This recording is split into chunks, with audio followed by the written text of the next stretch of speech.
to my ass.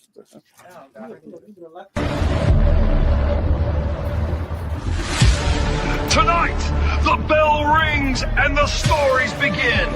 Welcome to the ride.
That shit be hitting on a Saturday night. God dang it. I'll be telling you, trying to tell you everything.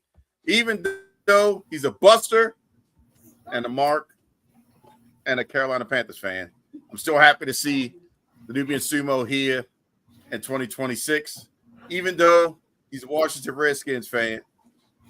And, well, that's about it. That's about, that's enough right there. Oh, wait, my bad. Even though he still believes in the go-go is a person, place, and a thing, I'm happy to see that the big guy KG is here in 2026.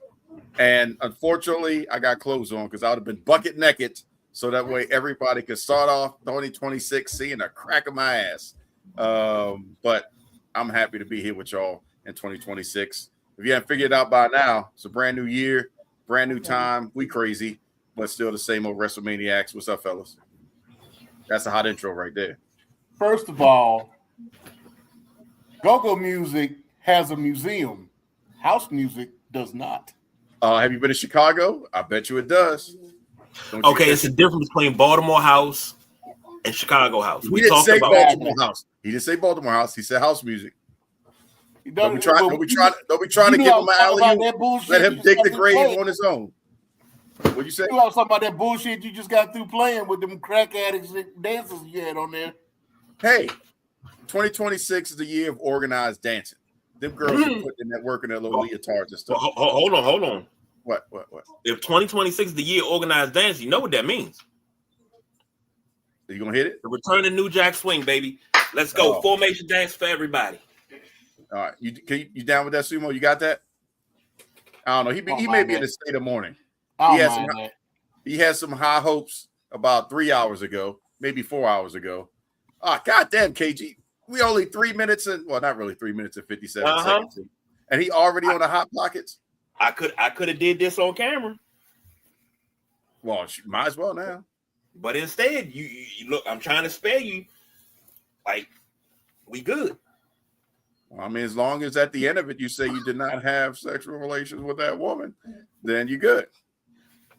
I'm trying to all I can say is there are a whole bunch of teams in the NFL that cannot say they were in the playoffs this year. Yeah, but you guys also won a division, so. And we won our division. I'm happy. Honestly, I'm happy for you. I'm happy for the Carolina. That means that next year this is the best we've done in 7 years. The first time. 7? That was last time we were in the playoffs was 7 years ago. Was it 7? Oh, yeah, shit, still a lifetime. Last time we hosted a playoff game was 10 years ago. Well, let me ask you this, KG, because obviously you talk sports and stuff like that. What's better? In the playoffs every year and don't go to the Super Bowl, or the first time in 7 years win a division and being in the playoffs? Which one technically is better? And I'm not knocking. I'm really just legitimate, perspective question, for sports. Which one would you consider better? The latter, when going to the playoffs after 7 years, because going to the playoffs every year and having that letdown, that's terrible. Heartache after heartache after heartache every year.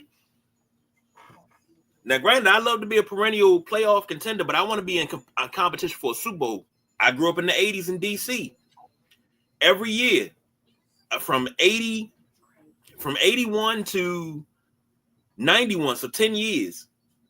No, 92, I guess you could say, 11 years, we were in contention for a Super Bowl. So I'll take it the way Sumo got it, because that right there is a beautiful feeling. Yeah. Yeah, I mean, I feel good about this season. It's a loser season. We finished 8-9, but we won our division. We made it to the playoffs. Like I said, I would call that a loser season. I would call that a winning season, truthfully. This is a good season for us. So this is momentum. As far as I'm concerned, this is momentum into next year. This is Bryce's first playoff game, our quarterback's first playoff game. So, all this is an experience, is learning experience for him. And he did well. He did very well. We were if we hadn't given up that touchdown at the end of 2 minutes at the end of the game, we'd have won. I wouldn't even say it was that. It was that interception. Yeah, it was that pick was really what did it, because y'all could have been up by 7. There's a few things that happened during that game that happened just about the whole season for us. So I don't want to go into conspiracy theories, because there's one thing that happened during the game that I would really be called a conspiracy theorist about. So, but I'm gonna leave it alone. But hey, it's a lot better than driving down the field on the Miracle Mile with the whole entire team on your back and the whole world like, oh snap, they're about to bring it back, and then you get right there, and it goes to the right. No win, nothing happening. Just how in the hell did you miss that kick? Swirling winds, but Anthony said that's the Buffalo Bills of the 90s couldn't get over the hump. Nah. The Buffalo Bills, they went to 4 Super Bowls in a row. Out of those 4 Super Bowls, they should have won 2. They got cheated out of the Giants Super Bowl because they should have beat the Giants. Mm-hmm. And everything was working right, but they figured out that the Giants were conceding the run too late. So they should have beat the Giants. They got demolished by the Cowboys and the Redskins back to back. Redskins first, then Cowboys. That second Cowboys one in 93. Yeah, 93. They had them. If it wasn't for Thurman Thomas fumbling the ball 3 times, that's 2 Super Bowl championships that they should have had. Yeah. But let me ask you the flip side question, because I asked KG something. It's our first time back in 2026, so had to give a little alley-oop and homage to the other side of the Sideline Junkies podcast network, but bringing it back to what we do. Sumo, looking at, the landscape of how, we'll just take the NFL. You have a bunch of losing seasons. A lot of things aren't working. You're fired. And I mean, like head coach, GM, offensive coach, defensive coach, whatever. Would you like the sports entertainment world, wrestling, whatever you want to call it, would you like that to follow the same format? Booking's bad in WWE. Hey, head booker, you're fired. AEW, New Japan, wherever. Would you like that to be something that was a lot more streamlined and controlled? Well, it might be a little harder to do in wrestling because there's so many more moving parts. I mean, if a coach gets fired from the NFL because he's having losing seasons, is that because of his coaching, or is that because of the players not doing what he needs them to do? Does he have the respect of the team? So I mean, it's a lot going on. Like, there was one team that I was hearing about, the Baltimore Ravens. I heard there was something going on with Deshaun Jackson and y'all's coach. They got him fired. So I mean, I mean, it's enough going on right now where you got a top star, a main event guy who's supposed to be like who's considered a locker room leader, who can go to Triple H or Shawn Michaels or somebody like that and be like, yo, I don't know about this kid. You know, this guy, you know, y'all might want to, you know, keep an eye on this guy because, you know, and that gets him fired or that gets him demoted or drop down to the mid card or sit down to NXT or Evolve or whatever the case. But have we technically had that too? We have had that. But as far as a firing, a full-on firing is concerned, you know, that's just what we narrow it to the, like, I guess in a wrestling perspective, the head writer. On the WWE side, I guess, because that they'd be the only ones that have really a head writer. AEW's kind of just still adopting and getting into that groove. But, you know, WWE side, you know, there's a SmackDown head writer and a Raw head writer. If we just take it from that perspective. Okay, so but then I can put the same thing on it. Like, is it the writing itself, or is it the person that's supposed to be pulling off what's being given to them? It depends on the scenario. Yeah, that's what I'm saying. It depends on the scenario. So right. So I mean, like you can't say it could be, you know, that writer is the one that needs to be fired, because it could be the wrestler who wasn't pulling it off. The case in point, Terry Taylor. Oh wow, you're taking it back. I'm gonna take it back to Terry Taylor, the Red Rooster. I mean, he was given this character and told that he was supposed to do something with this character. Now, whether he wanted to do something with it or not was entirely up to him. He could have taken that and done plenty with it, but he chose not to. He didn't want to. Then you fast forward. You got stunning Steve Austin leaving WCW and going to WWF. What do? They make him the ringmaster. Of course, yeah, he didn't want to be the ringmaster, but that eventually evolved into what became Stone Cold Steve Austin. So, but he embodied the ringmaster, though. But he embodied. But he took that and he took it and he did something with it. Right. Same thing. Dusty Rhodes, Polka Dots. You know, that's some folks that got some gimmicks.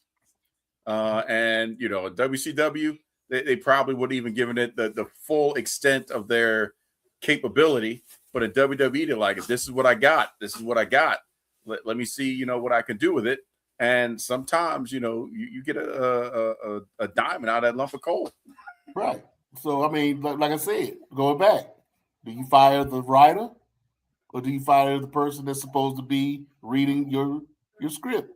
Well, technically, we would fire Vince, because at the end of the day, he would have, and that the WWE hierarchy, Vince would have been the guy to get the can. But he also he'd have been like the head coach that became the scapegoat, right? But technically, we would fire Shane or Paul Heyman or somebody else, because Vince ain't fired himself that we know of. Rada, how you feeling? Happy New Year. Welcome to the Mothership. I know you've been, you know, clanging and banging out there pretty much everywhere on the podcast network. You know, you're like a household face. And on the TikToks. Like, God dang, sometimes you be tripping me out when you don't have the hat on. I'm like, who the heck is this over here, you know, trying to put the sexy on, talking about come watch some shows and stuff. And then you know, I watch you on the clips, like, God, Rada's everywhere, man.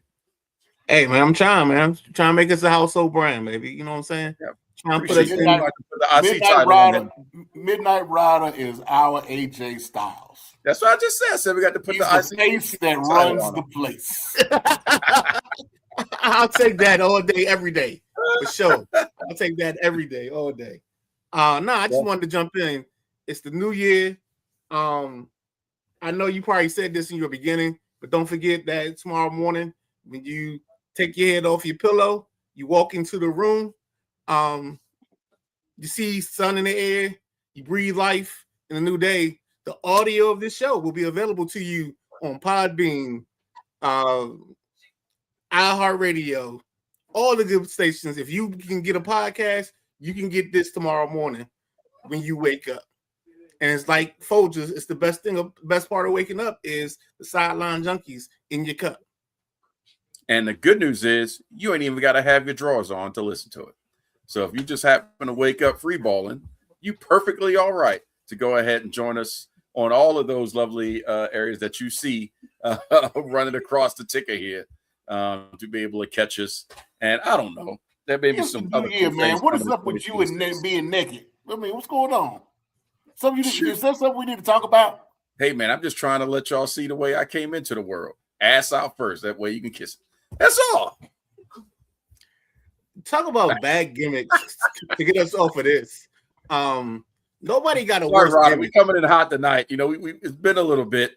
So, you know, I know. I've had some sumo digs in the chamber. I thought, you know, I wasn't going to be able to let it go, but, you know, it's frozen. Oh, I ain't even loaded my clip yet. See, that's what yes, you have. Yes, you have. No, I ain't even loaded my clip yet. So, what was you saying, Ryder? He was talking about how keep us on task because we were talking about people with bad gimmicks, and no one had a worse gimmick in their transition than the Red Rooster. That is true. The Red Rooster, Terry Taylor. Terry Taylor was a good wrestler in the Mid-South, and for him to come over and be stuck with the Red Rooster was probably one of the worst things that Vince McMahon. Well, no. It's probably the second worst thing that Vince McMahon ever did in this world. Let's see if we all get it right. What was the worst? Well, that wasn't Vince McMahon. The worst was the dude that had the chrome helmet and tried to come through the wall. You talking about the Shockmaster? Shockmaster. That's probably the worst gimmick ever. That's not his fault. That's the worst gimmick ever. We'll never know if that was the worst gimmick ever because remember the Yeti? Nope. The Yeti was bad. I give you one even better. What do you say, Oz? Gobbledygooker. Oh yeah. I like the gobbledygooker. I mean, the gobbledygooker had a purpose. It did, but it was just the reveal was like, really? Even Mean Gene was like, this is some bullshit. What was the guy that came out with the skin on the fur on him? It was a giant. Giant Gonzalez. Oh, him too. Dante. El Gigante. Okay. Yeah, that's another one. That's bad. No. Can't let you have that one. No. El Gigante was like that. Okay. I always scared him. You were scared of him. He scared you, didn't he? As a kid. Nah, he was one of my favorites, but I always thought that was George Mirasan, to be honest. Oh shit. That's why I was such a big George Mirasan fan. Let's talk about Bill Ding. Who? Right.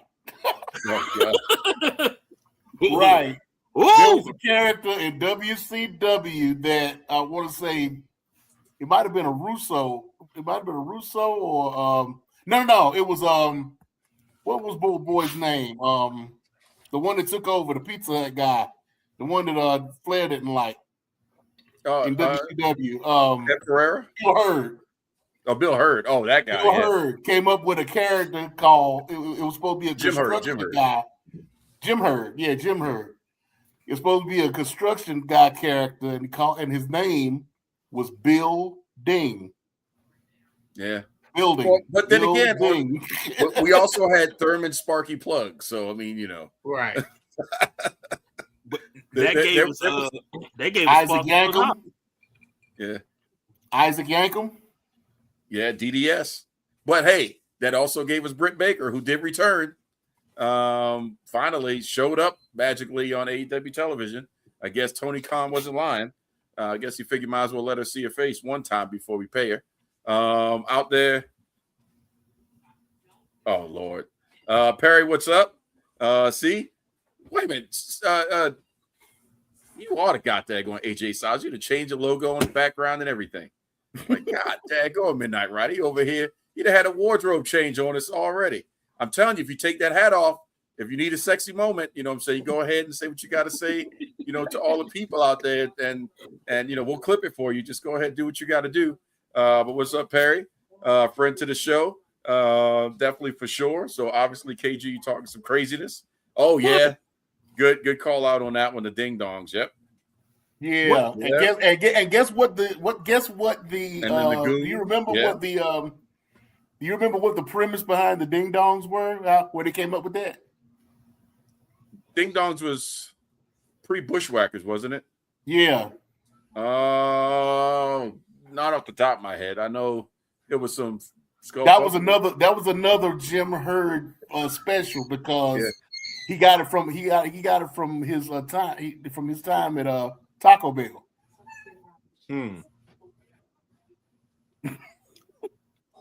And shout out to Perry because he hosts this fine show on Wednesday nights with this guy. I call him the AJ Styles of the network. They do nothing but net. So you want your NBA fix? let me do something. But you want your NBA fix 7:30 on Wednesdays, baby. They've gotten me to the point where I just re-downloaded NBA 2K25 just so I can go into GM mode for the Washington Wizards and see if I can make them a perennial winner with some of the moves that I've been thinking about and get younger. So shout out to the Midnight Ride. That man you see right there on the screen. Yeah, go and take the hat off, brother. Go take the hat off. You got the comments. Go give him a little something. Ooh, shucks. There it is right there. All right, now that's also going to cost you about $450. So make sure you pay the piper. We'd have put you over and all that stuff. We need to get paid back for that. Just I appreciate it. No problem. All right, now. Is in the mail. Yeah, exactly. but speaking of which, the shirt, KG, I gotta give you love on the shirt, baby. That's part of the reason why I even jumped in with y'all. You know me and my sarcasm shirts. I gotta find that one because that's dope. Oh man, Walmart's my best friend. Walmart and a couple of shirts from they got shirts from so many different places. Nah, that's dope. I'm just here rocking the company brand. So I don't know. See, there you go. Again, you proven yourself to be exactly what we billing you at. That's $550. So now we putting you over, putting the merch over, you know, all that stuff. I'm telling you. And you're right, Anthony. KG, you know what I'm saying, is the percolator of the group. I don't know what the go-go stuff you're doing is, but man, you be percolating all the time. I'll take that. Take that. Look, all right, so I spent the week in Baltimore. When I say week in Baltimore, I'm talking like I'm on East 33rd, Greenmount, all of that, all week this week. And a little bit of it rubbed off on me. I had to come home every day and take a little shower because I'm up there. And I'm like, I just keep going, follow me. And I'm like, no, this is not, I can't do this. No.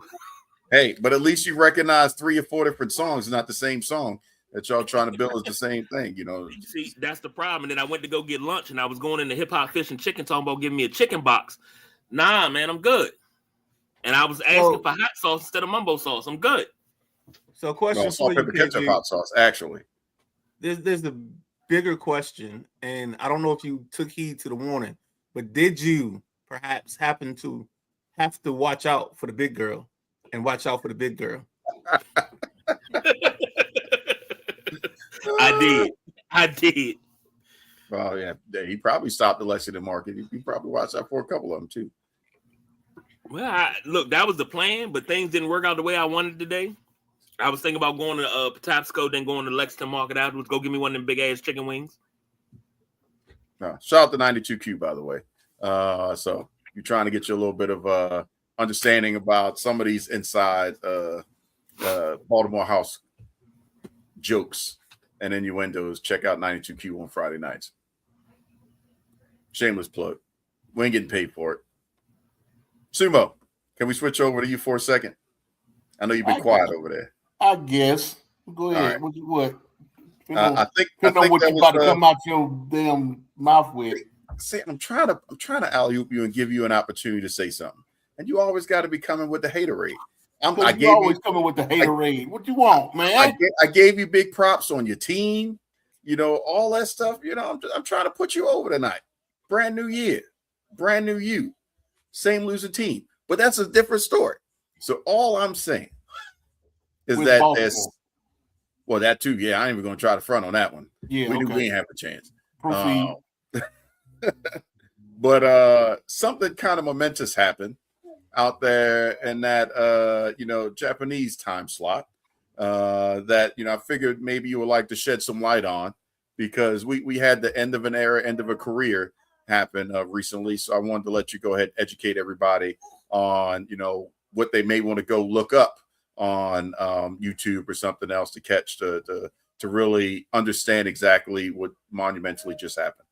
Oh, there was a lot that happened on January 4th and 5th in New Japan Pro Wrestling. To start off with, that was January 4th was the last match of Hiroshi Tanahashi, the president of New Japan Pro Wrestling, the ace of New Japan Pro Wrestling. He had his last match against Kazuchika Okada, of which he wound up, Tanahashi wound up losing. Okay.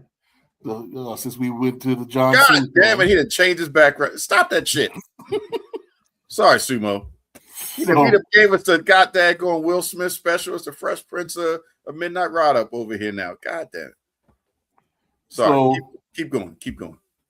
So yeah, that was the last match for Tanahashi.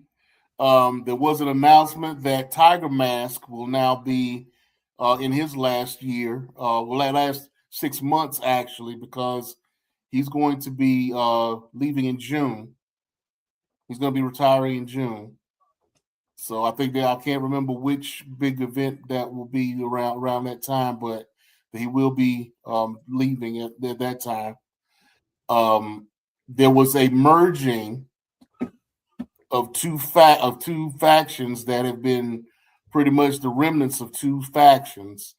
So now the remnants of Los Ingobernables de Japón, thank you, and the Bullet Club have come together to form the new faction, Unbound Company.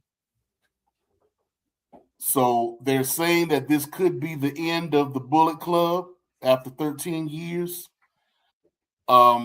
It could, I don't know if that's going to actually happen, because it could be that they are still going to maybe have sub factions within this faction and keep the Bullet Club together. There's only like 5 members left of the War Dogs. So if they do wind up just getting rid of the Bullet Club brand, I wouldn't be surprised. But what leads me to think that they might be getting rid of the brand is that when Clark Connors, who's a member of the Bullet Club War Dogs, had his interest for a 6-man tag at the beginning of New Year's Dash on the 5th, they had a different video package for him for his entrance, and it didn't have anything to do related with Bullet Club. It said Clark Connors Club 100 Proof. So, I don't know. The Pro Wrestling Tees has said that they're saying that it's done. They still going to sell the Bullet Club Bullet Club shirts, but they've been saying that it's been done. So we'll just have to see and find out what's going on. And now your new your New Japan IWGP heavyweight champion is Yota Tsuchi, which is part of the Unbound Company, a former member of Los Ingobernables de Japón. He has already exerted his power as champion and has let go of the World Championship, brought back the version 4 IWGP Heavyweight Championship that everybody knows of Kazuchika Okada having that belt, and is now saying that they will only have the heavyweight championship defended within Japan. The IWGP championship will not leave the country of Japan. They are going to use the IWGP Global Championship, which he also holds, as the title for any foreigners that come in that want to challenge him or to take outside of New Japan for like AEW or anywhere else to defend the title there. But he's saying he's tired of wrestlers coming into New Japan and taking the title with them and not going on tours and not doing all these things with the company with the belt, not going to these smaller venues and whatnot that they go to and not having the belt there. Yep. He's even said that he wants them to dissolve their relationship with AEW. He doesn't want to be involved with AEW anymore. You think there's some WWE involvement in that? It could be. Because that's what I was thinking. That's a big statement right there. Because as much as Tony Khan, quote unquote, wanted to keep that forbidden door open and all that stuff, WWE is pushing over, in that UK and all that stuff. They are pushing and they're leveraging. And that money, I think some of that Saudi money is also in play when it comes down to that as well, allegedly. I mean, it could be though, but we'll see. Like I said, we'll have to see. I'm gonna say this. I didn't see it at first, and I got to thank Perry for this because he treated me like I was Willie Dynamite, meaning he was like, "I love your ambition, but you got to have vision, Willie." I didn't have vision back then, and I see that Saudi money as blood money. I don't support anything the Saudis put money up for. I can't support it because they're taking everything and they're turning it into a circus. But not look at the Riyadh season commercials. I don't like Mr. Beast. Was it KSI and Speed in a commercial? You got. I mean, it almost looks like just crazy Vegas on steroids. Nah. When Perry said that a couple of years ago, I didn't understand, and now I'm starting to sit back and I'm saying it because it's not just wrestling. Come on now, the Saudis just bought EA. They're not gonna fix. They're not gonna fix Madden. They're not going. I mean, we've been complaining about the same bullshit on Madden for 25 years. They're not going to fix that. But this just shows that so many people have a price tag, and you will sell out for that price tag. But it's not helping anybody. You're getting ready to put WrestleMania over in Saudi Arabia. WrestleMania in Saudi Arabia, and I said it here on this very show that is absolute horseshit. You say that on the heels of 2 weeks away from the Royal Rumble not being in the U.S.? Now, don't get me wrong. I know you have fans outside of the U.S. KG. Yes. KG, can I interrupt you for 1 second? Yeah, dear Saudis. Fresh Prince of Midnight Rider. All right, so this is a shout out to Subway Graffiti. If you're from DC, you know Cool Disco Dan. So that's what this is.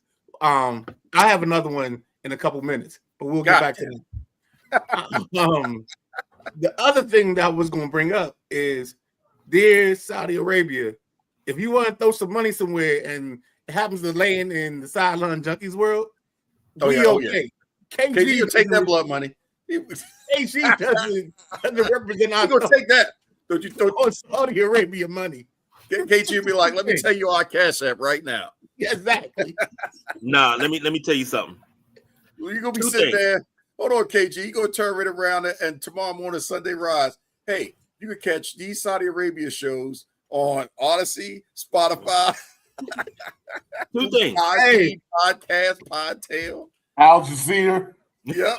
No, but two things, honestly. Number one, I was always raised and taught, what does it profit a man to sell his soul to gain the whole world? What's my profit? I'm somebody that I tell my kids this all the time. If I can make it in this world and have the basic necessities, and I don't have to have money to have it, I'm good. You know, I'm happy when I'm broke.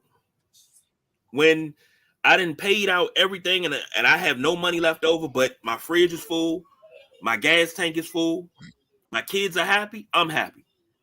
All bills are paid and I ain't got $0. Oh, I'm the happiest dude in the world, man. If I got $150 left over, yeah, I'm a little nervous because I forgot to pay something. Something didn't get paid. Well, let me throw this out here to you because it's also been noted that the WWE is single-handedly carrying the cost of Endeavor / TKO.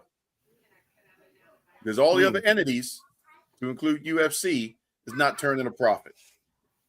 There's only one king of the castle, technically, in that grand scheme of things, as a publicly traded company, and that is the WWE, is the one through their Netflix deal, their ESPN deal, and the Saudi money that is carrying TKO / Endeavor. TKO is still trying to sell WWE. Well, I mean, they will. The question is, will it go back to Vince? Which, you know, there's some heavy speculation, Sumo, that could happen. Or that's been speculation will go to the Saudis too. Yeah, that's about to say that as the other thing. But then again, you know, I wouldn't be surprised if Vince and the Saudis are in the mix to buy it. So technically, Vince would be intertwined somehow within that. Did y'all see also that Vince allegedly still had some creative control up until 2023? I don't doubt that. So 2 years ago. 2 years ago. I don't doubt that at all. Here's something that I'll never understand.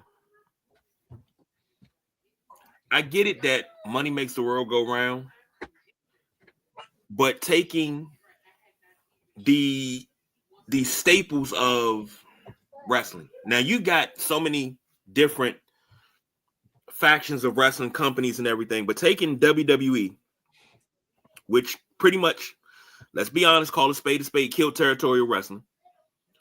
But now you've taken some of the biggest spectacles and you've taken them out of the confines of the continental United States to take them overseas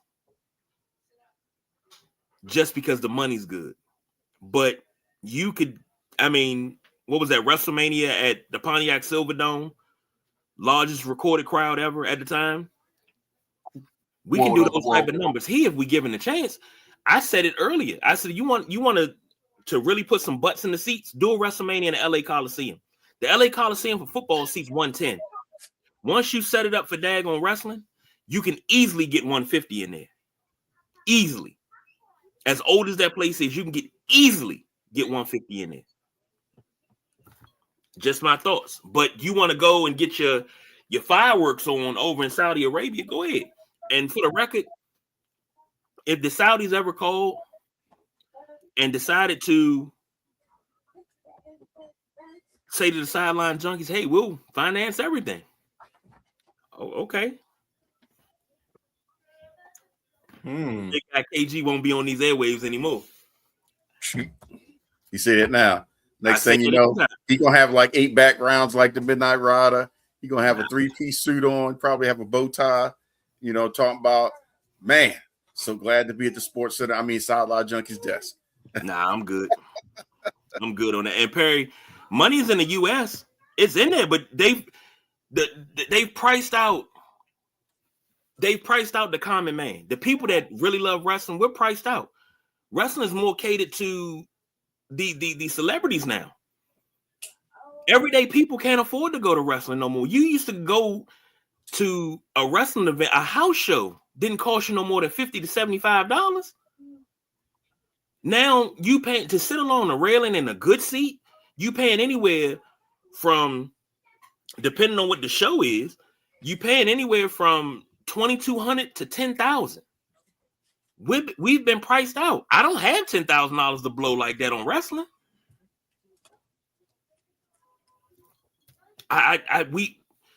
It's no longer for the common man. And that's becoming so many different things. Like, tennis is no longer for the common man. Like I heard word they're redoing Arthur Ashe Stadium to put more boxes in because they want to get more money out of the stadium. Come on now. Mm-hmm. Everything's pricing us out. Only thing I got left that I can actually go see is the Wizards. I could pay $9 and go see the Wizards. I'm good with that. I could pay $40, $50 to go see the Commanders. I'm good with that. And I can sit in my regular seat in 400 section with the real fans. I'm good with that. You still got hockey? No, Hockey's expensive. But if KG wants to, he can spend $3 and go see Georgetown and have his feet on the wood. So no. Wow. Damn, that was a chop. Wow. At 26? Wow. We don't need to hear from that guy anymore. We're gonna mute that guy because he don't know what he's talking about. We're gonna mute that guy. And actually the tickets were $22. Thank you very fucking much. Yeah, we gotta change your name from AJ Styles to Randy Orton because that came out of nowhere. Yeah, it did. Oh, he may have to be a little Gunther action. That was a hard chop. Whoa! My God. Speaking of Gunther, how's that title reign going for you there, buddy? Didn't he win a title recently? No. Oh, he just had a title match recently for somebody, right? What title was that he wrestled for? Nothing. Nothing? No. You sure? Yeah, he just out there going off the rub, the quote unquote rub from the Cena thing. He just milking that. Oh, so when the last time we were on here and you were talking about how he's going to get a title right away and they're going to put a belt on him as soon as Monday Night Raw. I said they need to do something like that. None of that happened. No, it didn't happen. I said it needed to happen. No, otherwise, we get what we get now. You said it would happen. No, I said it needed to happen. I told you that he was going to ride the coattails of the wind and go after we already did. God, did he just change his name? What the? Stop it. You, brother. You were saying that. I said it was an automatic. If they were smart, they would do that to give him something. And I'm not the only one that said it. You weren't giving suggestions. You were giving spoilers, sir. You weren't giving predictions, sir. You were giving spoilers. Go watch it back. And your spoilers didn't work out for you, did it? I said they need to give him something.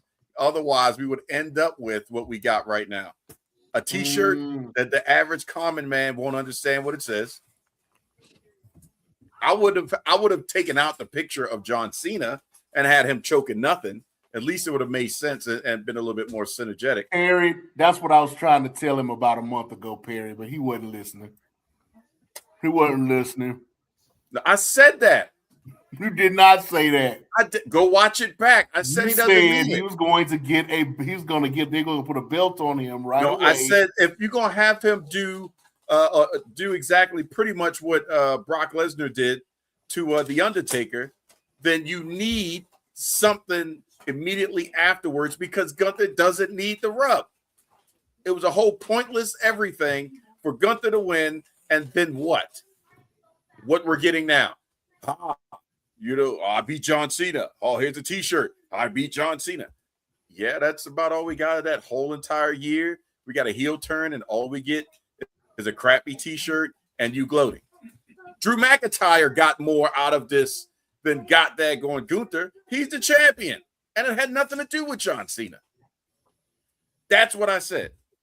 I wanted something, need to be something. Just make it make sense to be validated that this is the dumb decision that y'all made.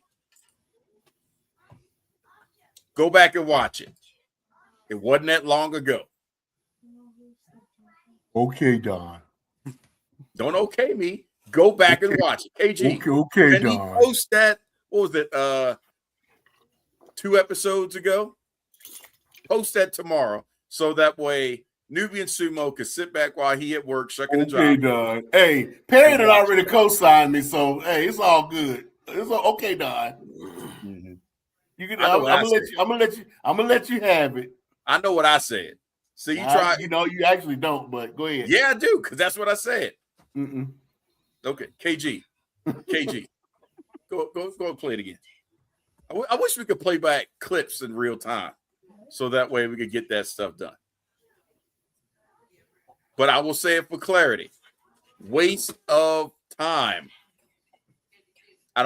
Gunther's character means nothing to me right now, and there's no booking that's going to make it worth the sacrifice for John Cena to tap out on his final match. Waste of time. Period. Done. Ryder, you've been quiet. What's your thoughts on this Gunther, John Cena, whatever that Sumo's talking about? Well, first and foremost, the new background is for on Mondays at 7 p.m. You can find Coach Devon Powell and myself doing Pretenders or Contenders. So check us out on the Sideline Junkies Podcast Network, 7 p.m. And then next, Gunther. I mean, I think they don't know what to do with him, but I think he's the right person to have all the heat on him because he's the perfect villain. But the problem is he has no charisma. He's got about as much charisma as my big toe. So I just don't see him selling anything and making it happen and being able to hold the title again. I think he's just a lost character. Personally. No, I don't think so. I don't think so. This is like I was saying a month ago. They're going to do this to bring all this heat on him, build him up, and get all this. Oh, he's collecting heat now. He's collecting heat, and he's collecting heat, especially now that Dom's hurt. So he's catching Dom's heat. But he's not at the level of Dom's heat. Yet. What does he have to do? Which is why I say it. AJ Styles is not going to give him that heat. AJ Styles is going to give him that heat because this is AJ Styles' retirement year. Yeah, so but he's not retired yet. This is where it starts. Are we going to milk it for 8 months and then he retires AJ? WrestleMania. I told you.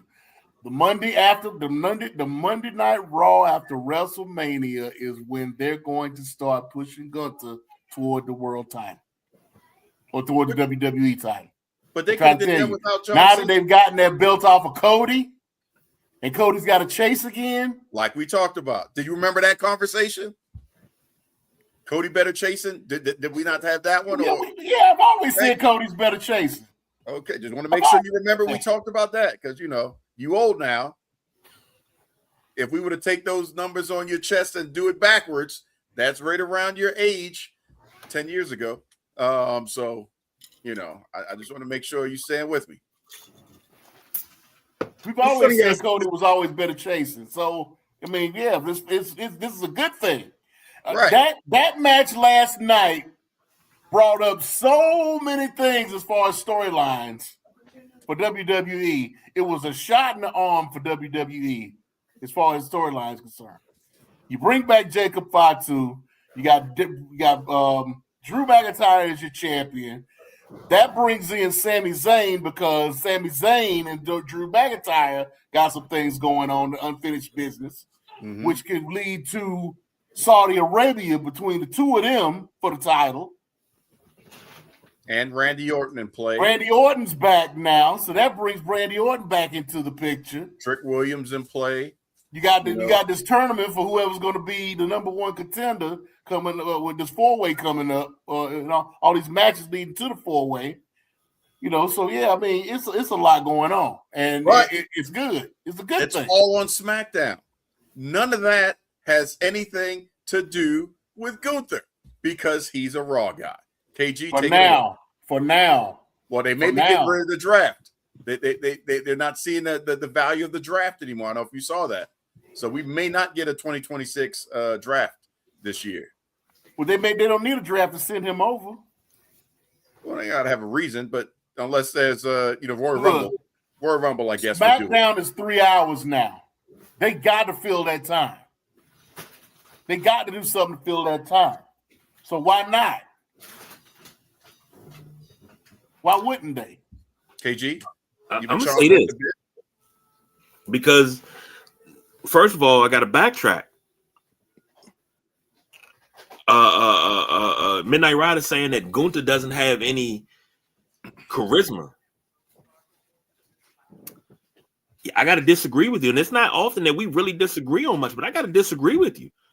That's the whole point. Flat, monotone. That's the whole point. That's the gimmick. He makes you hate him so much you love him. That's the whole point. You don't need, he's going to be over regardless. You don't need charm and charisma. He's a heel, baby. What we doing here? Gunther has been talking to Jake the Snake Roberts. I bet you. Had to. The cadence that he goes out with right now, it's just, he ain't got to yell. He ain't got to do a whole bunch of talking. All he got to do is just stand there and be sarcastic and be an asshole and laugh at people in their face, talking about, yeah, but I made John Cena tap out. Who are you? I would prefer him to say that. He hasn't said that yet. But he doesn't have to. It's there. It's there, but I think he needs to be Roddy Piper level of obnoxiously heelish. Piper would have said it to your face. He would have put it out there, reminded you of this, and then backed it up, and then remind you after he backed it up again. But if he is talking to Jake, if anybody could bring back the validity of the freaking DDT, Gunther, I think, could be that guy. I think that's dead. I think there's a lot of finishers that are dead and gone in this era. I mean, this era doesn't respect your regular finisher anymore. I mean, finishers. Actually, there's one wrestler. Huh? There's one wrestler right now that's using the DDT as a finisher, as an actual finisher. Who is and that? Nobody's kicked out, or very limited people have kicked out of it. No, he just came back from an injury. He's been using the DDT in all of his matches as a finisher, and nobody's kicked out yet. Who's that? Eddie Kingston. Okay. Did he? Yep. Huh. All right. Well, let me keep an eye on that. I can see Eddie with that as well. Anthony Moxley uses Mick Foley's finish version. Right. Mick Foley's version. The double arm, the butterfly DDT. Yeah. Kingston is using a straight up original Jake the Snake Roberts version of the DDT. Yo, there's only one place where we break down the versions of the DDT, and that is here live, 9:00 on Saturday nights with the Wrestlemaniacs. You can't get this anywhere else, baby. Because I just sat here and that right there blew my mind, dog. So yeah. But I was gonna take it a little further. Now with that double arm DDT, you don't fall back. It's kind of just to fall straight down. So regular DDT. Well, there's a couple versions of that though. There's one where it's a fall straight down. There's one where you hit the back of the neck, and then you have the impaler style where you lift up. Yes. So there's quite a few variations of the double. And then there's Drew's old finisher, Drew McIntyre's old finisher, the Future Shock DDT. Yep. That he used to do. It was different from all of those. So yeah. But there's only one. And just for the record, I know we talk about it like it's just household cheese, but the DDT does not actually stand for anything out of Jake the Snake Roberts' own mouth.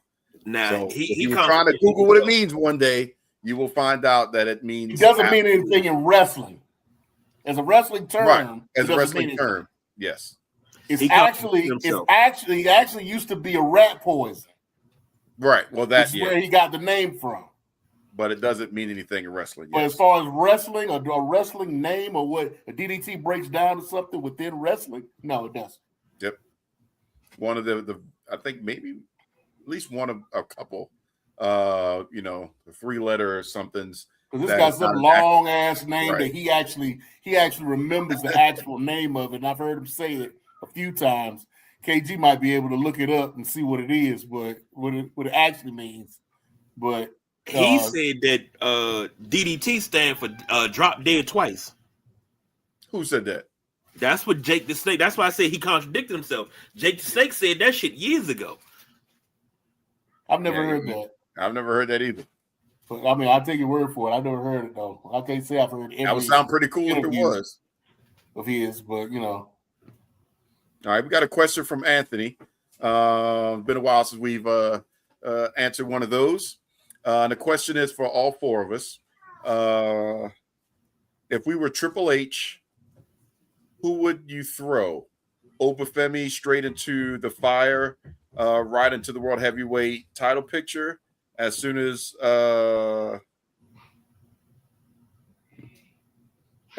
he comes in, or build him up? I guess is pretty much what the question is. Would we, put him straight into the title picture, Obafemi, or would we take some time and build them up? I'll start first and foremost. As much as Sumo hates it, it's his brand. If Trick Williams comes out to whoop that Trick, God dang it, man, that is pretty dope background.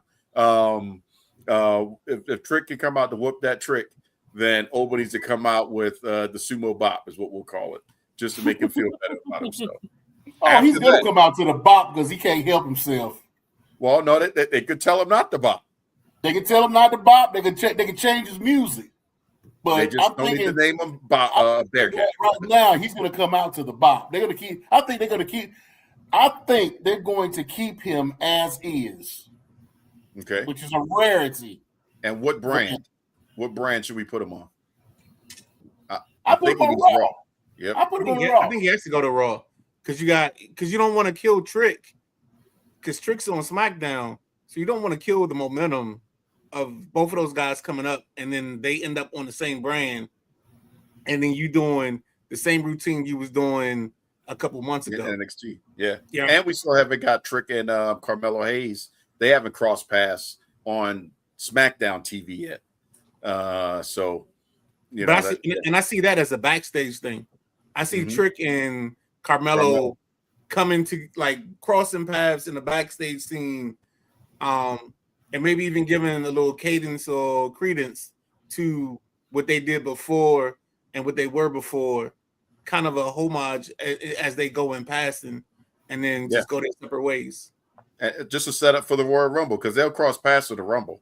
Exactly. So they have a backstage moment, then they team together to do a couple eliminations, then somebody turns on somebody. Probably this time I would do the other side, which would be Trick trying to, turn on Carmelo. Then they break off and it goes back to normal. But will we bring Oba before the Rumble, in the Rumble, and then Raw, or the Raw after the Rumble? I think he comes in Raw after the Rumble, but he's in the Rumble. Okay. KG? Yeah, I put him in the. Oh, go ahead, Trey. I'm sorry. No, go ahead. No, but I think they put him in the Rumble.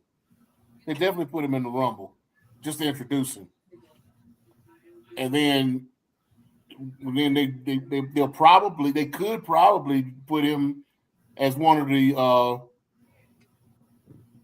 open challenge for Carmelo Hayes.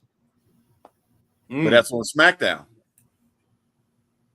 That's on SmackDown. That's on SmackDown. That's right. United States. Who's got the United States belt right now? That's Carmelo. The United States. That's Carmelo. Who's got the Intercontinental belt? The IC is. That's Dom. That's Dom. Yeah. Dom still got the belt. So, it's going to be a minute before they do anything with him as far as. It's going to be a tournament. Dom is injured. They're not going to take that belt off of Dom. No, they're not. They'll do what they need to do to keep that belt on him. So you think Finn will carry it? They've already said that he doesn't have to go through surgery, so they're letting him keep the belt. Okay. If he'd had to go through surgery, then they were going to take the belt. Drop it, right? They make him drop it. But they'll just put him through the paces, let him get some squash matches in, and build him up. And then not that he needs it, but they'll build him up for a little while until either Dom comes back or they put him in a position to where he steps up to Drew McIntyre and just get at least gets a title shot, but he won't win it. Okay. But but he doesn't need a build up at all, especially the way he went out of NXT. Oh yeah, he goes out of NXT with a win and just drops the belt in the middle of the ring and just leaves. Yep. I'm done. Yeah. That was cold. That was some cold shit. I'm sorry. That was cold. That was cold. Nobody even know that was supposed to happen. It was like Robert Stone comes to the office. Ava, did you see what just happened? Wow. I'm the ruler. So that we mentioned 2 out of the big 3 call-ups. Well, I'm sorry, big 4. So what do we do with Jordynne Grace?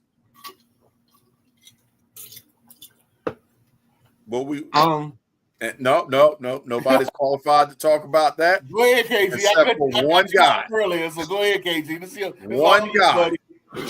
You saw the look on his face. I've been waiting in 22. Go ahead, buddy. This all you, buddy. The Cheshire Cat grin.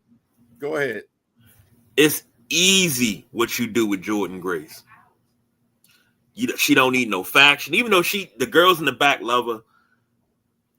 Cool. She don't need no faction. You do with her what you should have did with Shayna Baszler. You let her run roughshod over everybody. Your build-up is going to be her versus Jade versus Bianca. Now you pushing it.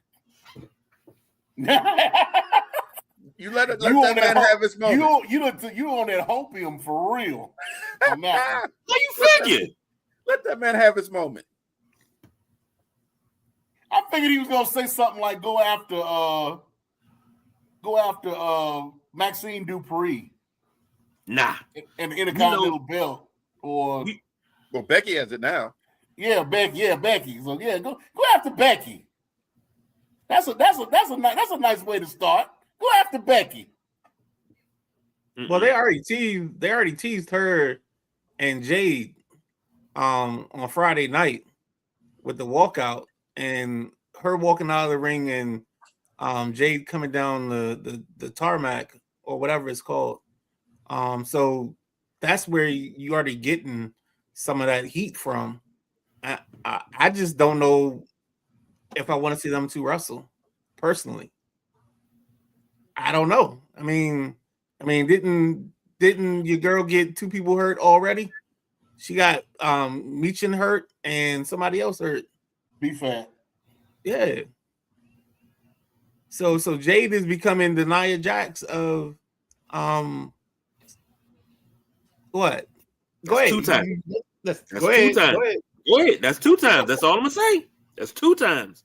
I'm just saying, if your girls can't wrestle a clean match or without getting people hurt, what's going on here? What are we doing?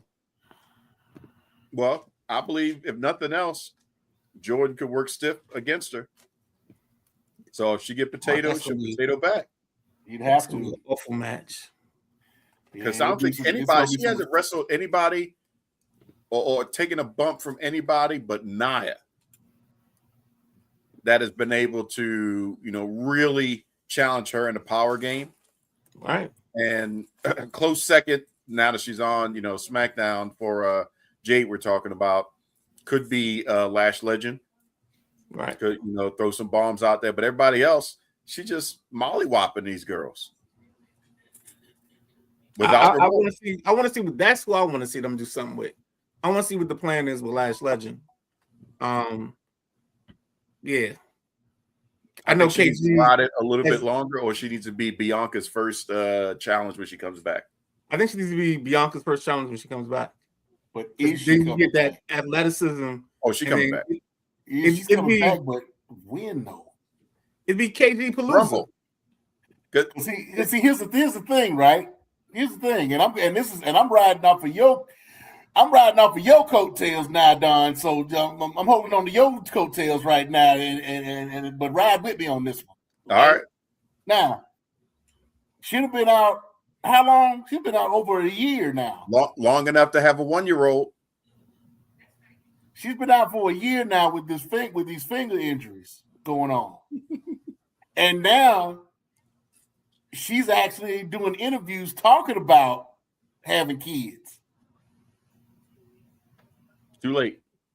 The moment she comes back, she's on blackout. But who says she's not gonna go ahead and get pregnant and just stay out? It's career suicide, in my opinion. You done had ample time. You injured, you can't do anything, drop a kid. That's when you do it. Because you got nothing but time. It's not an ankle injury or she hyperextended. No, nothing major physically. It's the finger. You can go to full term and still have, some rehab on your finger at the same time. No tendons involved, nothing like that. Have the baby, you come back, the baby's, 2-3 months, whatever. You've got time. Or she's had time. Now she's on the clock. When you coming back? Oh, it's right around the corner. We're in January, Royal Rumble. The moment she comes out and you hear that hair whip, well, she ain't having no kid for no 3 or 4 years, unless she's in a segment with Stone Cold Steve Austin. They drinking beers, and next thing you know, she goes up to Montez and say, "I want to have a baby." That's the only way it's going to happen. Ask Becky Lynch. Speaking of that, where are the Street Profits? Well, what happened to the Street Profits? Where are they? That's racist. As deep. I'm joking. I don't know, but yeah, they've kind of disappeared. They disappeared right around the time that I saw the interview where Bianca was talking about having kids. I think they're going to come back. I think they're another one of these Royal Rumble projects, and maybe they change up the music and they come out to different music. They gave me old music because they got rid of that. Who was it? The CFOs? No, the folks that was making the music. Yeah, Def Rebel. Yeah, they got rid of their contract with Def Rebel ended. Oh, okay. So they got rid of all of their music and took them back to their old music. But I don't know. Now, Harry brings up a good point. Chelsea Green. Jordan could go up against Chelsea Green. But that'd be safe. But Chelsea would do great. I mean, Chelsea's like the Miz of the women's division, to be honest with you. I'm enjoying what Chelsea's doing. She's a gatekeeper, for sure. Yeah. But I think Jordan, power-wise, it's like Jade versus Chelsea is like, yeah, Chelsea, you ain't got a shot. Without, interference and stuff like it ain't happening. But she's getting that anyway. She's going to do a role anyway. So I think Jade needs something a little bit more stronger, like a KG. Oh, he ain't popped back on for that one. Tried to give him a shot. Tried to give him a little something. KG, come back. I know we talking about you, girl. You probably calling him right now. We talking about you tonight. It's been a while. I just wanted to let you know. I got 3 deliveries. I'll be there. What time Gresham gonna be gone? I just caught that. I like that. KG, where you at, bro? Yeah, that man gone. God dang. He'll be out the back. His hot pocket. Yep. About be out there 35, 45 minutes. You're gonna have to get him a little his hot pocket got cold. He gotta go warm it up. Mm-hmm. All right, but let me ask you all this. What we doing? Now we back. Okay, sorry. Let you chime back on the Jordan Grace thing before I ask one more NXT call-up on your question. Well, I mean, the question I had was, why are we playing it safe? This is okay. Dig what I'm saying. Jordan Grace has been all around the mulberry bush, the cauliflower patch, whatever you want to call it, right? KG, yep, we with it. Why are we playing it safe? Why are we talking about Chelsea Green? No. She got to come for the tops. Like her and Shayna Baszler would have been great. And Midnight Rider had to say something about Nia Jax. Like, look, man, I know you normally don't sit in here, but we don't do Nia Jax slander in here. So we don't matches with her. That's their fault. So we don't talk about her hurting people. She don't hurt. If You talk to the ladies in the back, they say she's one of the safest and most caring. Things happen. Come on now. Oh, okay. So the reason people that wrestle her get hurt is because it's their fault, not hers. Well, guess what? I think they're trying to get their Becky Lynch moment. Exactly. There would be no the man, big time Bex. There would be none of that if she never broke her damn nose. I did hear the So MVP. You're admitting that Nia Jax broke Becky Lynch's nose. We saw it on TV. It was an accident, but there was an accident. It was an accident, but it happened. Okay. So I did hear MVP was trying to recruit her though. Hurt they need her. Hurt Syndicate. They need her. I'm kidding. That didn't happen. But they do need her over there. She would have a dominant role. But let me ask this question, before we transition out. Now, Jordan Grace signed her contract for SmackDown on national television. By show of hands, who saw Javon Evans? Oh, it happened during the commercial. Right. It happened during the commercial. Right. But I mean, but it was all right. So hold on, Don. There was a reel that played that out. So I mean, if you like reels, and somehow if you're on YouTube, Facebook, Instagram, and you see a reel where it's these four faces coming to you live, it's the Sideline Junkies, you know what I'm saying? You check us out, you know what I'm saying? Make sure you like and subscribe on YouTube. If you want, give me Meatloaf. But yes, click like and subscribe, baby. There you go. Follow us on all these lovely. They should have let that man sign that contract on television. They could have done a backstage interview. Subscribe and like with YouTube. Subscribe. We got to pay for that. Does that cost us some candy or something? Hey, Meatloaf. Did we have to pay for you saying subscribe and like on YouTube? Do we have to pay for her saying subscribe and like on YouTube? Okay, I'll make her some nuggets and fries or something. Okay, yeah, that comes out of your end. Yep, buy a couple of chicken nuggets. We're good, right? That comes out of your end, bro. Hey, real quick. I didn't sign off on that. KG, if you don't mind hopping on my coattail, can we just give Zion Williamson a little love tonight? Yeah, look, it's Saturday night. I'm willing to get in trouble for this one. We're in the X-rated show. Well, I mean, you already know. Because I promised this too, didn't I? Hey, let's do it. Yes, indeed. Go ahead, Sumo. Why not?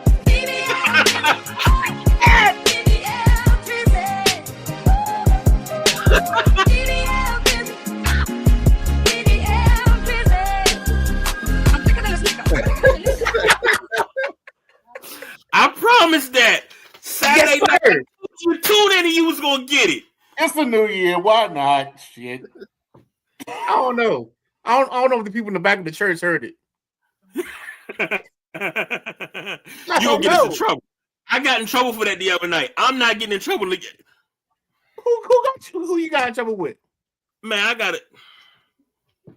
a whole phone call after a show after playing that. Okay. But I mean, if you really wanted to. If I really wanted to, because if I'm not mistaken, I'm gonna be honest. He sleeps. Because he doesn't just have one. He has two.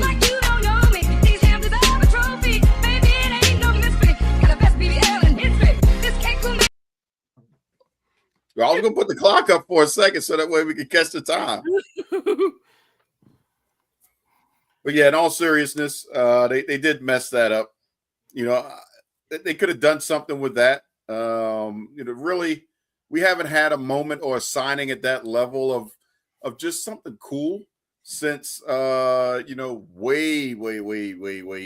back in the early NXT days and stuff like that. During the Mae Young Classics and all that stuff when we were doing things like that, and they were having tournaments down there and finding new talent and people just coming out. I think it was Cedric Alexander that they signed. I was about to bring it. I was about to say Cedric Alexander. Yeah, that the crowd got signed. And Javon Evans is the first person that I can recall since then that has had just a debut of debuts. Like, okay, yeah, you got something happening with somebody, but he took that opportunity and just went wow. Like, I forgot about the fact that WWE had Dragon Lee and Ray Phoenix as part of their roster, because this kid was just dynamic.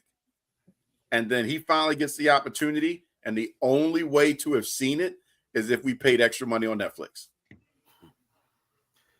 Don't get me started on that shit. And you didn't even see it on Netflix, not like that. Not like he's like Ryder said, that ended up being a reel, because I paid the extra to get to go through that. They still showed the commercial. Mm-hmm. That became a reel. Now, if you got a VPN and you're looking at it from overseas, you would have seen it. You don't see the commercials. You see those vignettes that they turn into reels here. Right. And that was what they showed instead of commercials. So and this goes to everybody listening, everybody sitting here. Should we feel cheated behind that? Because now pull my coat and follow me on this. Well, define we, because that's a loaded statement. And when that I say we, two ways. Us as wrestling fans. Okay. Should we feel cheated because we went from having such a variety, a smorgasbord, if you will, of wrestling consumption. No matter where you lived in the country and in the world, you could consume wrestling for free. Whether it was AWA, WWF, NWA, Stampede, Smoky Mountain, all that, WCCW, all that, you could consume that for free. Now we've gotten to the point where, well, first we got to the point where you needed cable to consume Raw. If you didn't have cable, you just caught whatever you could on a Shotgun Saturday Night, WBFF Channel 45 on Saturday nights at 11:30 after Howard Stern. Then you went from that to, once you got cable, you got Sunday Night Heat, Monday Night Raw. You still got Shotgun Saturday Night, Thursday Night SmackDown, all of that. You got Nitro, Thunder, whatever. I can't remember the Sunday show that came on for WCW that recapped everything. You got all of that. The biggest one on the WCW side, by the way. What am I forgetting? 605 on TBS. Oh, hey, come on now. I'm sorry. I grew up. That's how I became a Sting fan. So the original Mothership. Yes. And now you got it. We're to the point now where, yes, every streaming service is taking over everything, but you moved something that was consumed by the masses to a streaming service that you pay anywhere from $12.99 to $25.99, whatever you pay. And I still have to deal with commercials, and I'm still missing the things that are going on in the commercials. And I understand, Perry, it is 2026, but what I'm saying is, you went from giving me the smorgasbord to just giving me bullshit.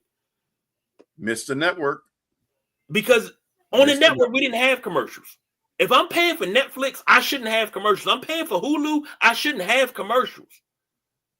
Hell, it was a point in time you paid for cable and you didn't have commercials. We are going back in time. If I'm going to watch wrestling on Netflix, I don't want commercials.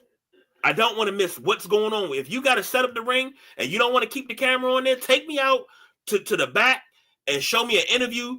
Have whoever's at the desk talking, have something, but don't show me no goddamn commercial. The NFL almost has it right on was that on Prime? I think it's Prime. If you watch it, where they show the stadiums, and once in a while you may have a commercial.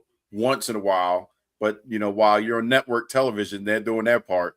You've got that plan, for that 2 minutes, the 5 minute time period. They're the only ones that are getting it right for the most part. But yeah, I agree with you. It's that wonderful world of capitalism. Bro, If I I can would agree monetize with you. some time, I'm gonna monetize some time. I would agree with you if I could. But if we get big enough, we're gonna have commercials. God damn it! We already do. Son of a bitch. We already have commercials. We had commercials on here at one time. God dang it! Get your Fort come on now, God dang it! Get your WWE merchandise. God dang it! Your NFL merchandise. Come commercial on, for the Midnight Rider. It's the way of the world, man. It's the way it is now. Watch one for Drive Time. Watch one for In the Passenger Seat. Watch Thursday Night Throwdown, Tuesday Night Flight, Sunday Morning Rise. Pretenders and Contenders. Butt Naked Ho. Just watch one of those commercials in between our shows. We work to get commercials. Now I can understand that. Okay. And I can understand that. And Perry said that's what TV viewing.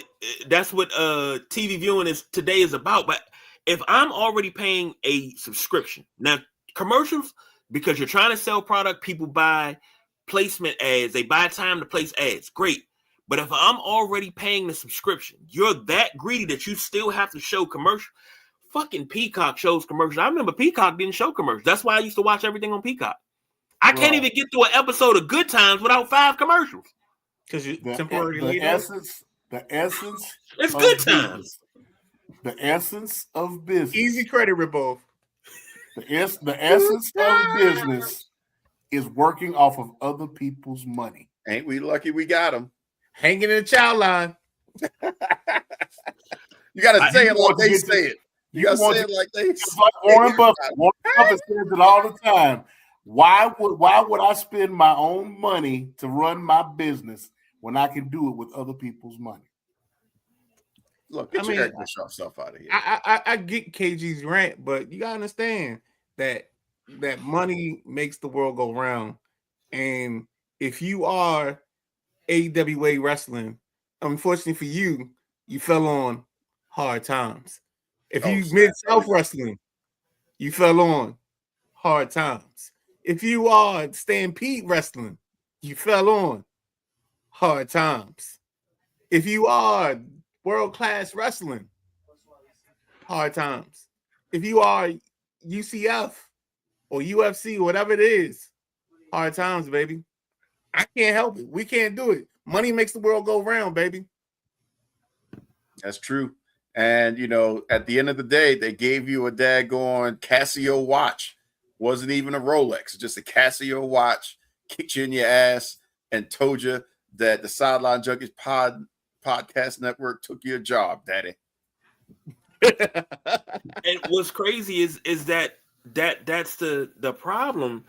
Like, you have variety. You still have variety in wrestling because we talked about this. Now, this is nearly 20 years ago. I mean, I wasn't that young of a man, but I was a young man and I was living by myself. I used to, Saturday nights, I watched Raw, SmackDown, New Japan, and Ring of Honor all on Saturday night. Like, I would be cleaning the house, watching everything. I knew everything that happened during the week on Saturday night. And then to top it off, I got to watch Law and Order for the rest of the night until it was time to go to bed because I had to work the next night. Mm-hmm. But where can we consume Ring of Honor at right now? Sumo. Where can we consume New Japan? We Sumo. Do have AEW. Online. We used to be able to watch that on TV. We do have AEW. Pretty much the easiest way to watch it is on their websites. Maybe you got to pay a subscription for it. I thought Ring of Honor came on one of the networks because I know I used to get it at 2 No, a.m. they don't have a network deal. Okay, not yet. They've been working on one, but they haven't gotten it yet. And then they were doing a little dovetail, but then Tony Khan kind of pulled away from that. What about TNA? Where can we watch TNA at? Sumo. TNA is about to sign their contract with AMC, so I believe it's next Thursday. That's right. Yeah, it is January. Yeah, they're supposed to start the AMC They're going to have a world title match with Mike Santana going after the belt against the champion Frankie Kazarian. AJ Styles is supposed to be on that show. Yep. There's they're making that a big show. They're making that a real big show for their first show. So yeah, that's something that if you have AMC on cable, you might want to check that one out because there's going to be a lot going on in that on that show. Yeah, I haven't watched anything on AMC since they ended The Walking Dead. I'm like, well, nothing to watch now. But they do need to bring back Into the Badlands because that was one hardcore show. I don't know if y'all ever watched that or not. Great show. Perry said Ring of Honor is on Honor Club. Yeah, that's their work. That's their website. Streaming, yeah. That's their streaming. You get all their pay-per-views and everything on Honor Club. Yeah. KG, we need one of those. Don't we need one of those? Nice little streaming something where we can just show stuff back to back to back. Well, actually, if you sort of got something like that with commercials. With commercials, it's actually on our YouTube channel. When you see 24/7 Sideline Junkies Podcast Network 24/7 pop up, that is everything you need. All the week shows already ready, baby, preloaded, and you can go through and watch it all live and indirect. It's coming to you right in your damn living room.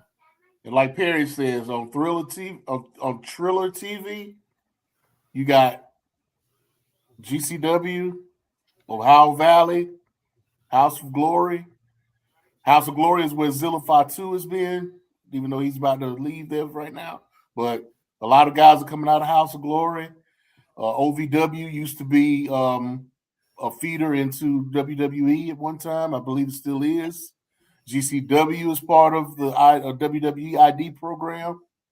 So yeah, so it's a few companies on Triller TV that are of interest toward WWE and AEW as well. So you might want to check that out too if you're looking for something different. If you want to see where all these guys are coming from, where they're getting them from. Yep. And Lance Anawahi, when he got out of his WWE ID contract, he wound up going to House of Glory. So I believe they got and Perry might be able to tell me better. Tell me, don't they have Reality of Wrestling on there too? On Triller? Perry? On Triller. Booker T's organization. We'll find out. You'll put in the comments in a second. But he said no. He said no. Okay, so that might be like straight YouTube then, because I've seen some shows on there for Reality of Wrestling. I'm just being honest, man. It's like I get where we're coming from, but this is crazy. Like I can't. With the old guard, KG, and it's a losing battle. You know what? This is something that Midnight Rider said to me 2 years ago when we were talking about the NBA. This ain't our NBA. It's not catered towards us anymore. Mm-hmm. And I understand that and I get that. But I still want to consume the product, but I can't consume the product if the product is not. It's not feasible for me to consume it because I'm paying for all these subscriptions from your Hulu to your Disney Plus and this bundle and that bundle.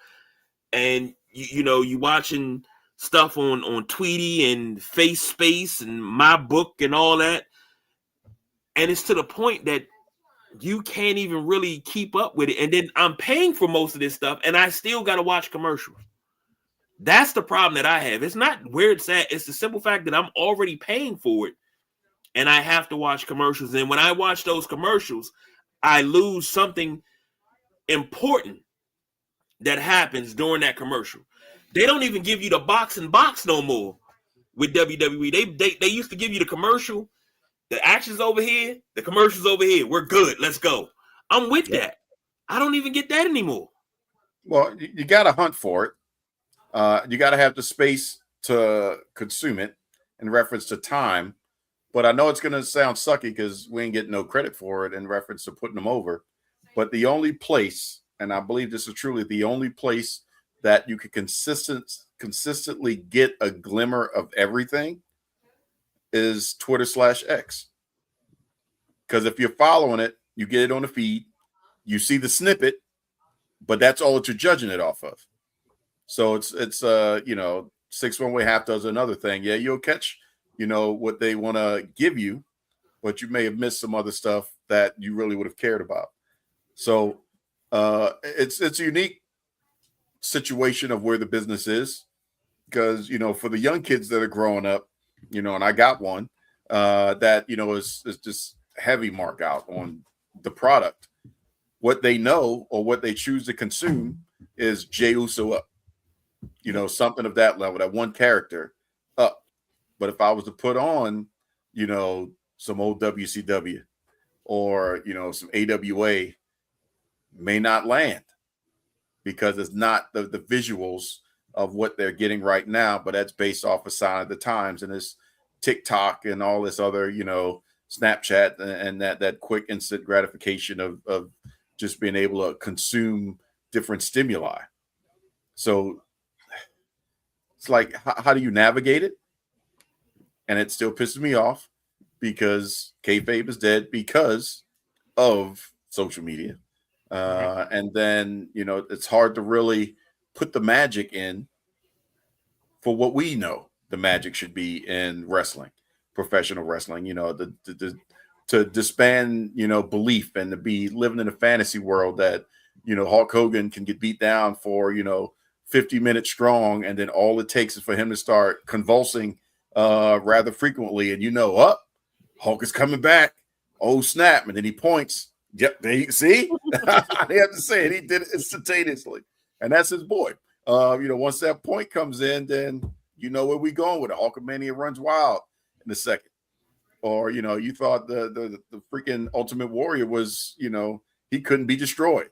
He about to run through the ring as fast as he was going down. Or the DDT. Nobody gets up from the DDT, or a super kick from Shawn Michaels. Now we've got 40 super kicks in the course of Monday Night Raw.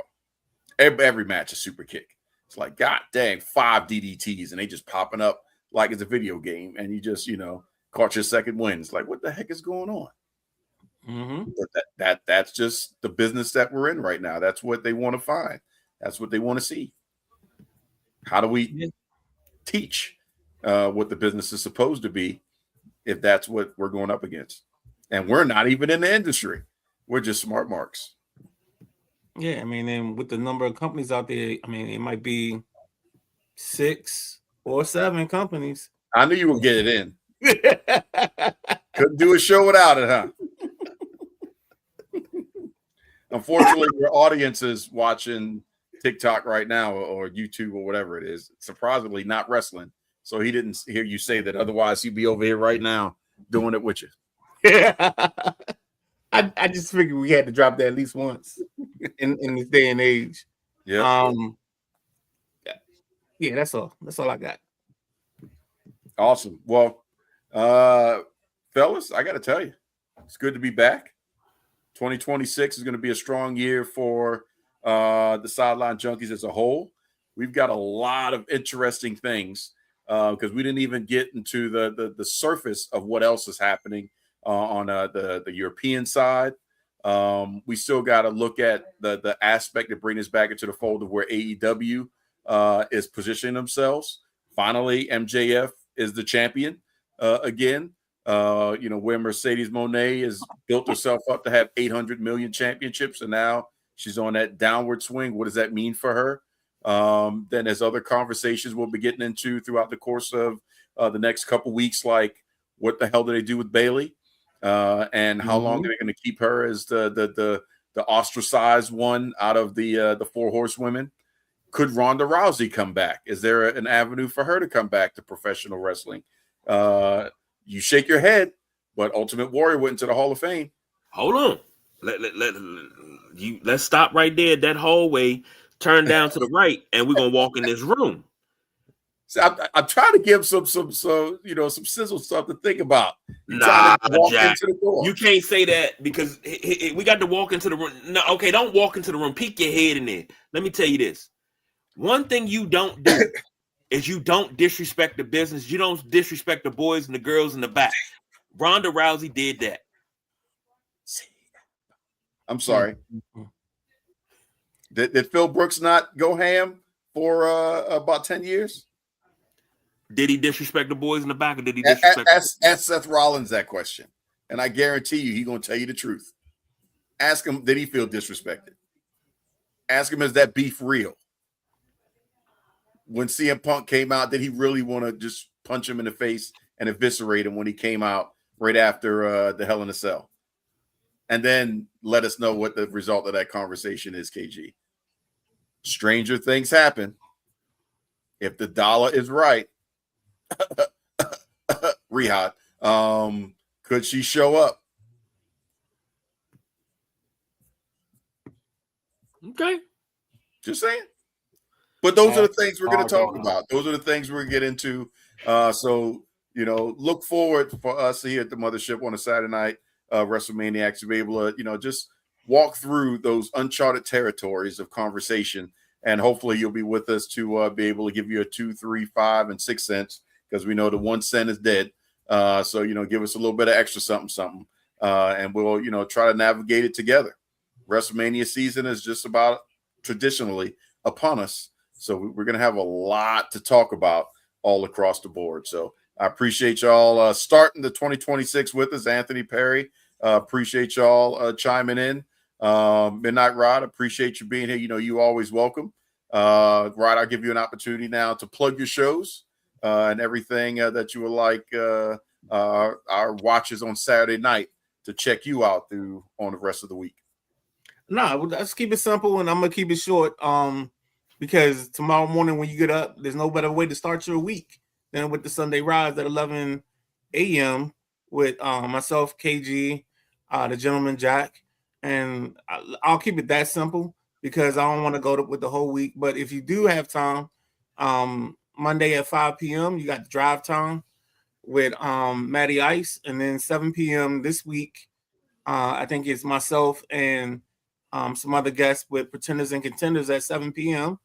And then, of course, we got Tuesday with Unapologetic Sports at 6:30, and at 7:45 we got the Tuesday Night Flight.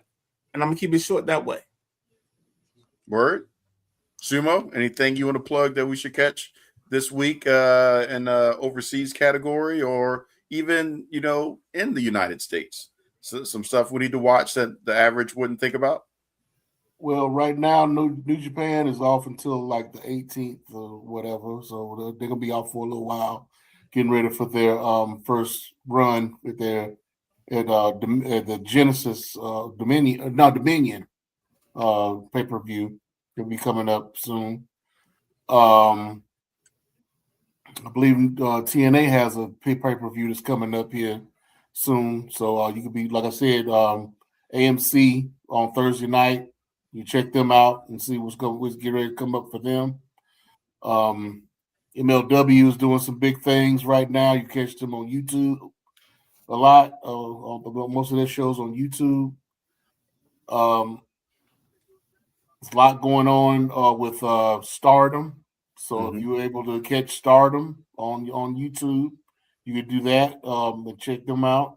I know they just had a big signing of Maki Ito that they've been pushing here lately. I'm not sure if you know about Maki Ito, but she's a Japanese Joshi wrestler who's been who's been touring around the United States a lot for the past 2-3 years, and is very popular. And they just signed her. So so she's something to watch. I mean, she's really something else to watch. So you want to check her out. Be cognizant of Zilla Fatu, because he is on his way out of House of Glory. He's on his way out of Reality of Wrestling, if he's already left. And there's talk of him coming into WWE for real this time here soon. under Jacob Fatu. So we'll see what happens there. They just announced, and I was talking to Perry about this the other day. They just put out the schedule for the GCW Collective that'll be happening during WrestleMania weekend. So those cards will be coming together. Apparently, there is no For the Culture show at this time. So there's no the all black card that they used to have every year is not going. But I Say Wrestling has still not said anything about their Vegas show like they had last year. I Say Wrestling, you can check them on YouTube as well. You can check them out. So yeah, there's a lot. There's a lot going on. So we'll catch you up on everything as it comes around. Awesome. KG, you got the final. Well, mine's not wrestling related, but I thought I'd put it out there. For those of you that are old enough, and hopefully you are initiated if you are old enough. Word came down today that actor T.K. Carter passed away. If you're not familiar with The Thing, Punky Brewster. Brewster, Good Morning, Miss Bliss. He was Milo. Yep. Good times. High Tops. Yeah, Good Times. Come on, that's where. Come on, hey, can any of y'all give me? He was part of that crew with JJ. JJ had his own little crew and whatnot. Can any of y'all tell me what their little gimmick was that they used to do on the show whenever they got together? Weren't they singers? No. Yeah, they had their own little song that they used to do when they got together. I can't remember exactly how it go, but I know one part was like we tied it in pantyhose 2 sizes too small. That's part of it. Yeah, it was JJ, Lenny, Popo, and Head. The awesome force until we are dead. Divided we fall. Together with like pantyhose 2 sizes small. JJ, Popo, Cool Breeze, Head with the awesome, fossil until we are dead. That I do remember. Then one of my favorite roles that he played was in the miniseries The Corner, which actually was the birth of The Wire. Mm-hmm. Right. One of my favorite roles that he played, because he played that to a T, just really, really good. But they 69 years old, man. That's still a strong life. Lived 69 credits to his acting career. I mean, man, he's journeyman. Who's who? Respected, across the industry. There's been many of an interview back in the day of people talking about, how he approached his art, and respect for, the roles that he's played and what he brought to all of those characters. So, man, as much as I would like to say it was a sad loss, I'd like to celebrate the opportunity to have grown up and just recognized him in different shows and movies and things like that, to be able to like, oh, ain't that? Like, man, never let me down. Never had any issues in the media of doing things to the contrary that would disparage his career or his character. He's one of those real ones that, I wish everybody could just go back and look up his catalog and just try to absorb as much as you could, because there's a lot of great TV in that, and movies and miniseries and stuff like that. So yeah, good call out on that. The crazy thing about his career is he's one of those guys that when you look back at his career, and you look at it in the digital form, when you look it up on like Wikipedia or IDMB or whatever it's called, you can be like, oh, he was in that, and you won't realize it until you see it, and then you can be like, oh, and then you'll recognize the role that he played, but you won't recognize it off the bat. You know what I'm saying? That's the one thing I noticed myself personally that I did just in the last just today, was like he was in that. Oh yeah, he was that. Now the throw for him wasn't always throwing right, but we ain't gonna talk about that. Hey, if a bad throw will get you, that much notoriety, Even the great Whoopi Goldberg gave him some strong flowers many moons ago. The early beginnings of The View. I remember that was an episode where they were talking about him, and she took the time to really give him his flowers and stuff like that based off a role he just got finished doing. So, man, some of us that are, hair challenged, I'll take that for God dang. But see, there you go. So put the sexy back on. Put the cap on. Cap on. It's Saturday night. There's people getting pregnant tonight. God dang. And Perry, because we weren't on the show. Isaiah Whitlock from the Wire. Yep. Goodfellas. Yep. The amount of movies that he was in. Jeez. Mm-hmm. Yo. Oh my God. What is that movie? He's in a great movie. They're insurance salesmen. Oh, it's him.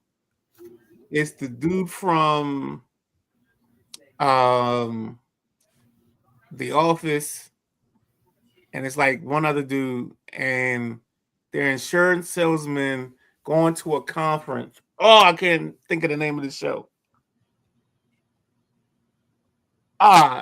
When I think about it, it's gonna be later on tonight. Come back to, yeah, exactly. But if you put those premises in there, it's Isaiah Whitlock, dude from The Office, and somebody else, and they're basically like insurance salesmen going to a convention in Ohio. Telling you right now, it is comedy genius. It is comedy at its best. Now I have to look it up. Yeah, but I'm definitely going to put in the search engine dude from The Office. It's going to come up real quick. That's a dude that used to go she. Yeah. That's how most people know him. Yeah. It's from that. Yeah. Oh, man. So I will say that if we're going to lose some folks in 2026, which we know we will, at least, these are some folks that have been able to live their lives and contribute in a great way. It's just their time, not taken from us. We're not going to get into the politics side because that's a whole different story, but not taken, from us and any tragedies or anything like that. So they lived some great lives, and, it was just that time. So, all right. I guess there's only one thing to say for the first time in 2026. Sumo, I hope you're ready. Diversify your bonds. I think I am. Diversify your bonds. Konnichiwa, bitches.